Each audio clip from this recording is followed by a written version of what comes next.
Namaskar. A warm welcome to World News and Indian Perspective on All India Radio. This is Vaibhav Jyotsna Srivastav, and with me is Prashant Kumar Sinha, bringing glimpses of major developments of the day from across the globe. Over the next half an hour, we shall bring you the latest from the world of politics, economy, sports, entertainment, and more. As the world fights the COVID-19 pandemic, we begin the program with a message of caution to stay safe and protected by following these three simple steps. Wear a face mask, maintain 2 gaz ki duri for social distancing, focus on hand and face hygiene. The headlines. India's Prime Minister chairs an all-party meeting ahead of the annual budget presentation on Monday. UAE amends citizenship laws to allow nominated expatriates to obtain Emirati Citizenship. Israel ambassador says yesterday's blasts connected to 2012 attack targeting the country's diplomats in Delhi. India assures no effort will be spared to find the culprits. More than 3.5 million frontline health workers administered the COVID-19 vaccine in India. High-level U.S. delegation led by U.S. Chargé d'Affaires Don Heflin to participate in Aero India next week.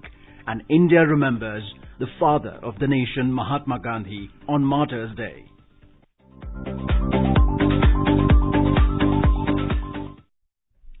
Prime Minister of India, Mr. Narendra Modi, today assured that the government is approaching the issue of farm laws with an open mind. He said the government's stand is the same as it was on the 22nd of January, and the proposal given by the Agriculture Minister still stands. The Prime Minister today chaired the all-party meeting on the budget session of the Parliament. After the conclusion of the meeting, Parliamentary Affairs Minister Prahlad Joshi told reporters about the meeting. The minister informed that the Prime Minister said that the government still stands on its statement given after the 11th round of meeting with the farmers. He said that the Prime Minister said in the meeting that farmers should take a step forward and accept the proposals given by the government. The Prime Minister said the government is open to detailed discussions on issues raised by the leaders in the meeting. Mr. Joshi said that the Prime Minister reaffirmed the importance of smooth functioning of the Parliament and comprehensive debates on the floor of the House. The Prime Minister highlighted the role India can play to further global good in many sectors. He referred to the skills and prowess of the people, which can be a force multiplier for global prosperity. The UAE on Saturday made changes to the process to obtain citizenship, allowing for expatriates to obtain Emirati citizenship for the first time. In a tweet, the Indian Embassy at UAE said that the changes opens doors for granting citizenship to expatriates. It added that the large, talented Indian community, having dedicated their lives in building UAE, would be able to make their second home the permanent one. Under the new provisions, skilled professionals would be nominated by the government or royal court officials. The government is yet to set out how nominees would be identified. Sheikh Mohammed bin Rashid Al Maktoum announced on Saturday that the UAE has adopted amendments to the law that allow granting the UAE citizenship to a specific group of people. These include investors, specialized talents and professionals including scientists, doctors, engineers, artists, authors and their families. The new directives aim to attract talents that contribute to development. The UAE Cabinet, local Emiri courts and executive councils will nominate those eligible for the citizenship under clear criteria set for each category. Under the new process, a person may retain their existing citizenship, allowing them to become dual citizens. Israel Ambassador Ron Malka has said that there might be a connection between yesterday's blast near the Israel Embassy and the 2012 attack targeting the country's diplomats in Delhi. Mr. Malka said that an investigation is underway and New Delhi has given its assurances and offered all support, protection or assistance. On the 13th of February 2012, an Israel embassy car exploded when a magnetic bomb stuck to it went off in a high-security area in New Delhi, injuring the wife of an Israel diplomat, Israel defense envoy to New Delhi. On the same day, a bomb was also planted under an Israeli diplomatic car in the Georgian capital Tbilisi, but it failed to detonate. A low-intensity explosion took place near the Israel embassy yesterday. No injuries have been reported in the incident so far. Windscreens of several cars parked in the vicinity of the embassy on Dr. APJ Abdul Kalam Road were found damaged. Mr. Malka suspected that yesterday's blast outside the Israel embassy could be a terror attack. Asserting that Israel has full trust in the Indian authorities, Mr. Malka said that there is full collaboration between India and Israel authorities. External Affairs Minister Dr. S. Jaishankar spoke to Israeli Foreign Minister Gabi Ashkenazi last evening and assured him of fullest protection for the embassy and Israeli diplomats. Dr. Jaishankar said the matter is under investigation and no effort will be spared to find the culprits. Sources said Foreign Secretary Harsh Vardhan Shringla spoke to his Israeli counterpart Ambassador Arlen Ushpiz. Secretary, Consular, Passport and Visa Division in the ministry also spoke with the Ambassador of Israel in India. Myanmar's military on Saturday said it would protect and abide by the constitution and act according to law. The statement comes close on the heels of concerns from various quarters that the armed forces might attempt to seize power. On Friday, UN Secretary General Antonio Guterres had expressed great concern over the developments in Myanmar regarding electoral disputes in the recently held national elections. In a statement released by the Office of the UN General Secretary, he urged all actors to adhere to democratic norms and respect the outcome of the November 8th general elections in Myanmar. The Secretary General has said that all electoral disputes should be resolved through established legal mechanisms. Tension has escalated between the civilian government headed by the State Councillor Aung San Suu Kyi and the Myanmar military Tatmadaw over the last few days. In Afghanistan, 8 soldiers were killed in a bomb blast in Gandumak area of Shirzad district today. According to the statement issued by the provincial government, soldiers were killed when the terrorists detonated an explosive-laden military vehicle. It said that the security forces also found another explosive-laden vehicle from the same district that the militants were attempting to detonate in the provincial capital Jalalabad city. The Taliban has claimed responsibility for the blast. India has strongly condemned the vandalization of Mahatma Gandhi's statue in Davis, California, USA. The Ministry of External Affairs termed it as a malicious and despicable act against a universally respected icon of peace and justice. The Embassy of India in Washington, D.C. has taken up the matter with the U.S. Department of State for a thorough investigation into the incident and appropriate action against those responsible for this despicable act. The Consulate General of India in San Francisco has separately taken up the matter with the City of Davis and local law enforcement authorities, which have initiated the investigations. The Mayor of Davis deeply regretted the incident and informed that they have initiated an investigation. Local Indian community organizations have condemned the act of vandalism. The U.S. Department of State has conveyed that this act of vandalism is unacceptable and expressed the hope that perpetrators will be brought to justice as quickly as possible. On Thursday, the statue of Mahatma Gandhi at the Central Park in the city of Davis, California, was vandalized by unknown persons. The statue was a gift to the city of Davis by the Government of India in 2016. External Affairs Minister of India Dr. S. Jaishankar had a telephonic conversation with U.S. Secretary of State Antony J. Blinken. Dr. Jaishankar warmly congratulated Secretary Blinken on his appointment and wished him success in his new responsibilities. Both leaders expressed their commitment to consolidate and expand the multifaceted strategic partnership. They appreciated the robust defense and security ties, growing economic engagement, productive healthcare collaboration, and strong people-to-people linkages as its important pillars. Recognizing the challenges of a post-COVID world, they agreed to work together to address global issues, including safe and affordable vaccine supply. They also reiterated their commitment to peace and security, especially in the Indo-Pacific region. Don Heflin, U.S. Chargé d'Affaires, will lead a high-level delegation of U.S. government officials and defense industry representatives to the Aero India 2021. In a statement, the U.S. Embassy in India said that the United States participation in the Aero India 2021 is another example of the deepening defense and strategic partnership between the United States and India. Mr. Heflin said that he is pleased to head this year's U.S. delegation to Aero India to show the continued commitment to strengthening U.S.-India defense cooperation in line with India's status as a major defense partner. He added that U.S. participation in Aero India 2021 is a reflection of increasingly close bilateral defense ties and shared vision of a free and open Indo-Pacific region. Among the highlights of the show, a B-1B Lancer heavy bomber of the 28th Bomb Wing will perform a flyby. The B-1B Lancer, a supersonic heavy bomber, carries the largest conventional payload of both guided and unguided weapons in the U.S. Air Force and is considered the backbone of America's long-range bomber force. It is capable of carrying out missions worldwide from its bases in the United States as well as from forward deployed locations. India's permanent representative to the United Nations, T.S. Tirumurthy, on Friday said that New Delhi supports a peaceful settlement of Libya crisis by Libyan-led and Libyan-owned peace process. Speaking at the briefing and consultations on U.S. support mission in Libya, Mr. Tirumurthy said, "It is evident that there can be no military solution to the conflict in Libya." He said this is very clear from the Deccan log turmoil in the country. He said the Council has an important task cut out for itself. How do we support the ceasefire and what measures do we take to advance the political process that is currently underway and ensure lasting peace and stability in Libya? The permanent representative to the United Nations said the peace process should be fully Libyan-led and Libyan-owned, safeguarding the independence, unity and territorial integrity of Libya.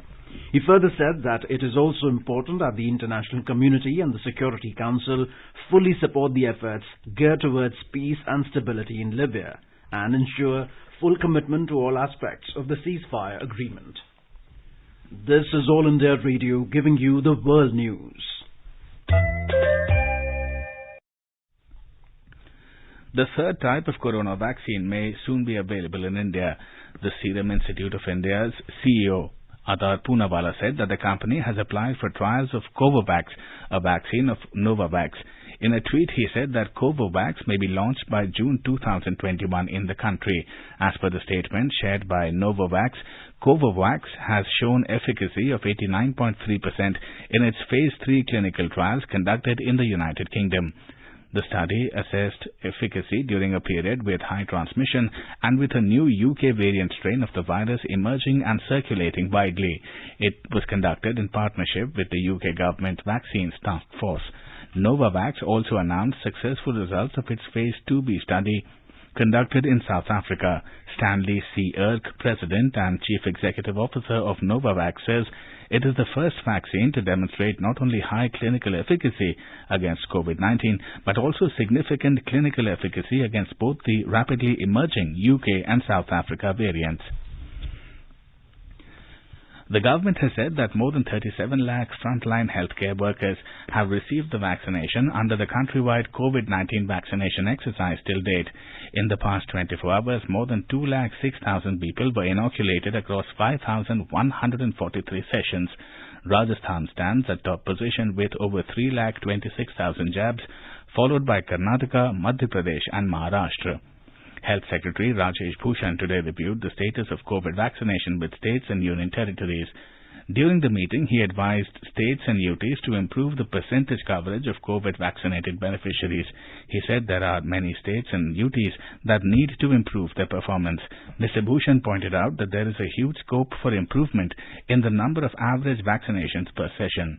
Elaborating on the global landmarks crossed by India, Mr. Bhushan highlighted that India is the fastest country to reach not only the 1 million mark, but also the 2 million and 3 million targets in COVID-19 vaccination.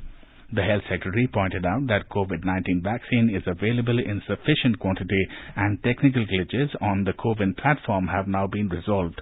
States and UTs were advised to ensure that regular review meetings of the state, district and block task force were held to assess the emerging challenges, to understand the ground issues and promptly address them at the appropriate levels.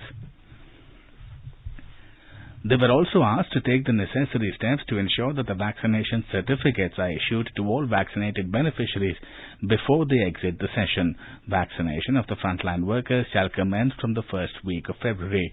The state and UT health authorities were advised to undertake the necessary planning for ensuring smooth implementation of this phase. The country's COVID-19 recovery rate has reached 96.98%. Today marks the completion of a year since the World Health Organization (WHO) declared that the outbreak of COVID-19 constituted a public health emergency of international concern. This is the highest level of alarm under the international law. On Friday, WHO Director General Dr. Tedros Adhanom Ghebreyesus stated that with the new vaccines being rolled out in various countries, the world has another window of opportunity and we must not squander it. Cautioning against vaccine nationalism, Dr. Tedros said that there is now the real danger that the very tools that could help to end the pandemic, vaccines, may exacerbate inequalities that the pandemic has exposed. We will not end the pandemic anywhere until we end it everywhere. My message to governments is to vaccinate your health workers and older people and share excess doses with COVAX, so other countries can do the same. My message to people in countries that are now rolling out vaccines is use your voice to advocate for your government to share doses. France will close its borders to non-European Union countries for all except essential travel starting Sunday. However, French Prime Minister Jean Castex has resisted imposing a third lockdown. Testing requirements from inside the EU will also be tightened. The French Prime Minister said that the next few days will be decisive in terms of any possible new restrictions. Infections remain high in France despite recent rule tightening. The new restrictions may affect the UK, now no longer in the EU. However, UK Transport Secretary Grant Shapps clarified on Twitter that the change would not impact hauliers transporting goods to or from the UK. The European Commission has granted a conditional marketing authorization of the COVID-19 vaccine developed by AstraZeneca on Friday. This makes it the third COVID-19 vaccine authorized in the EU. In a statement, the European Commission has said that the authorization follows a positive scientific recommendation based on a thorough assessment of the safety, effectiveness and quality of the vaccine by the European Medicines Agency (EMA) and is endorsed by the member states. In a statement, the Executive Director of the EMA, Ms. Emer Cook, said that the authorization is valid across Europe and enables the EU nations to benefit from the third vaccine to be granted such authorization.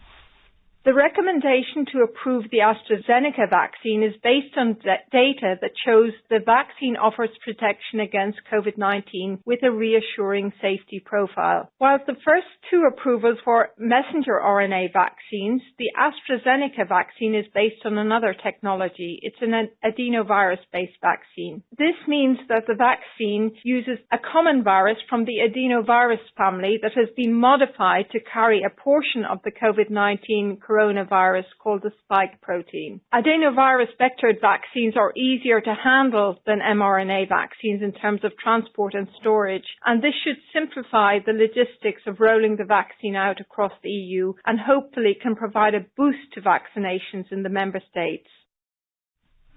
Speaking on the development, the President of the European Commission, Ursula von der Leyen, said that securing safe vaccines for Europeans is our utmost priority.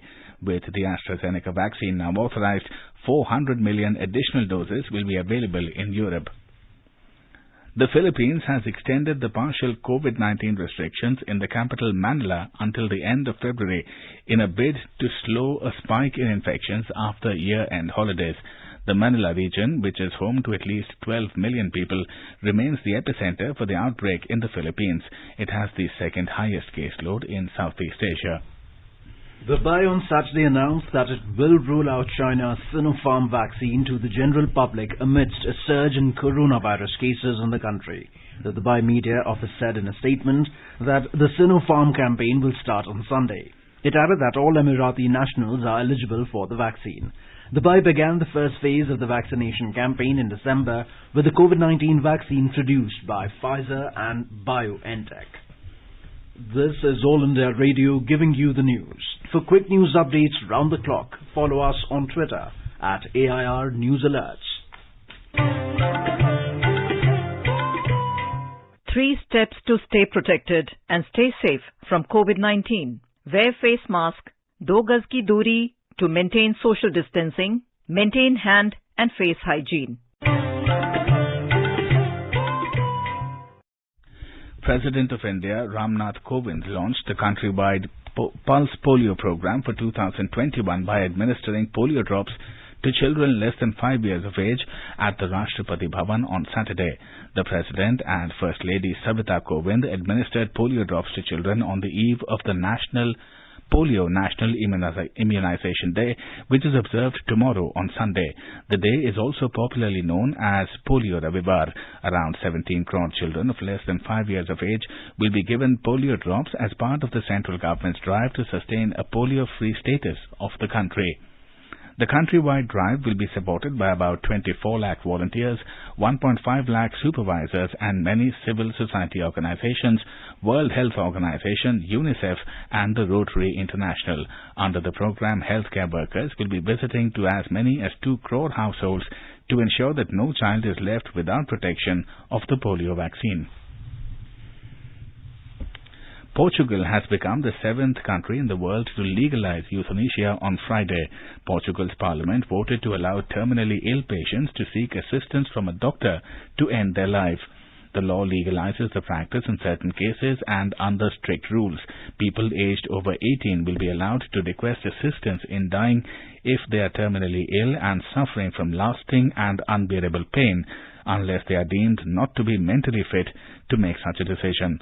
The process will only be open to national citizens and legal residents, reportedly to prevent people from travelling to Portugal to get medical help to end their life. Democratic Republic of Congo's Prime Minister Sylvestre Ilongkampa resigned on Friday. In a tweet, the presidency said Ilunga has just handed in his resignation. It added that he said he had taken note of the evolution of the current political situation. Mr. Ilunga stepped down after Parliament passed a no-confidence motion on Wednesday. India is paying homage to the father of the nation, Mahatma Gandhi, on his 73rd death anniversary today. The day is also observed as Martyrs' Day. Bapu was assassinated on this day in 1948. An interfaith prayer meeting was held at Gandhi Smriti in East January Marg in New Delhi. Vice President M. Venkaiah Naidu, Prime Minister Narendra Modi, Culture Minister Prahlad Singh Patel, Health Minister Dr. Harshvardhan and other dignitaries attended the meeting. Gandhiji once said that his life is his message. On the 73rd Martyrs' Day, the Ambassador of India to the UAE shares his thoughts on the timeliness of Gandhiji's values and the ideals he sought to uphold. Let's take a listen. The ideals and principles of Mahatma Gandhi are relevant even today as we observe the 73rd Martyrs' Day and will continue to show the path to humanity for centuries to come. Satyagrah, truth and non-violence are some of the important messages that Gandhiji gave to the world. Gandhiji always emphasized non-violence and peaceful resolution of all disputes. He strongly believed that truth was the ultimate purpose of his life and that truth can only be realized through ahimsa or non-violence. For him, truth was the end and non-violence the means. Gandhiji's foresight on climate change and sustainable development was also remarkable. His way of living is the best example of sustainable development for the world even today. In his own words, the earth provides enough to satisfy every man's need, but not every man's greed. We all have experienced difficult times last year due to the pandemic. While some of the restrictions are still around, the ongoing vaccination drive in India, UAE and many other countries across the globe represents a positive outlook into the future. Mahatma Gandhi once said, "The future depends on what we do in the present." While it is not possible to accurately predict the future, all of us can take steps in the current situation so that we are better prepared for the future. As the COVID-19 pandemic situation continues across the world, we need to remind ourselves that our present actions will ensure a successful end to this phase of the virus. One such timeless message that Gandhiji left us with is his idea of work as worship. In his publication Young India, Gandhiji said that no work that is done in his name and dedicated to him is small. All work, when so done, assumes equal merit. Let us take a listen to Gandhiji's thoughts on the same in his own voice from the Prasar Bharati archives. तो विषय हमारा भगवान कहाँ नियम लिखे, तो हमारे कर्मों में ही लिखे।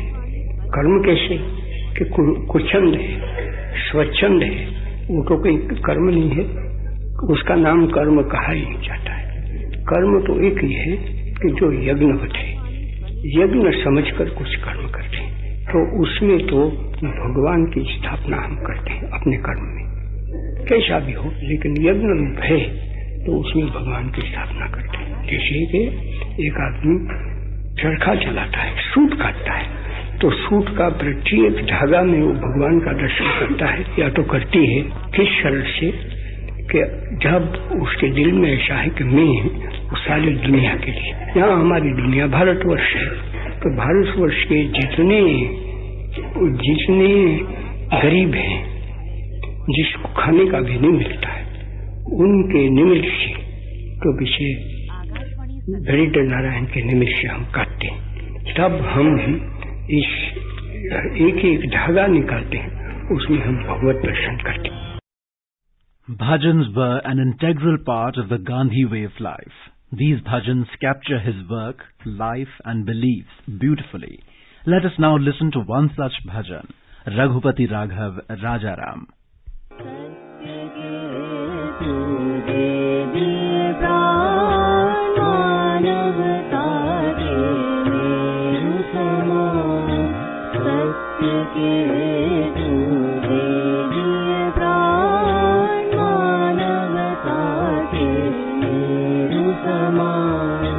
रघुपति राघव राजा राम, पतित पावन Sitaram.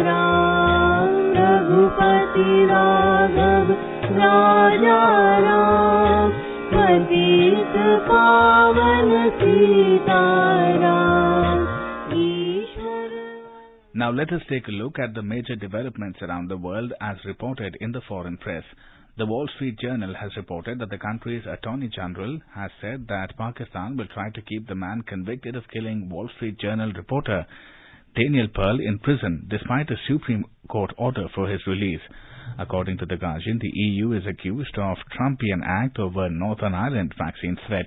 The Guardian also writes that Taiwan has reported first COVID-related death since May.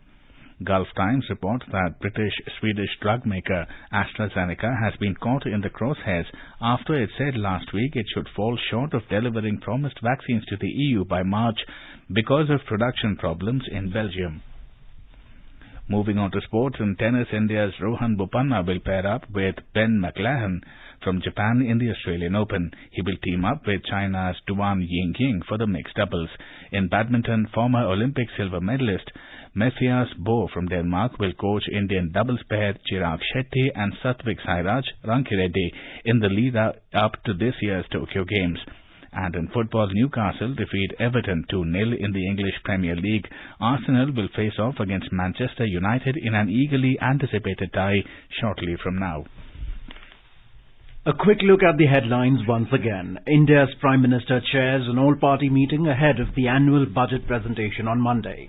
UAE amends citizenship laws to allow nominated expatriates to obtain Emirati citizenship. Israel ambassador says yesterday's blasts connected to 2012 attack targeting the country's diplomats in Delhi. India assures no effort will be spared to find the culprits. More than 3.5 million frontline health workers administered the COVID-19 vaccine in India. High-level U.S. delegation led by U.S. Charge d'Affaires Don Heflin to participate in Aero India next week. And India remembers Father of the Nation Mahatma Gandhi on Martyrs' Day. India is celebrating the 151st birth anniversary of Mahatma Gandhi. Before we end, let us listen to his favorite bhajan, Vaishnavajan, by artists from the UAE.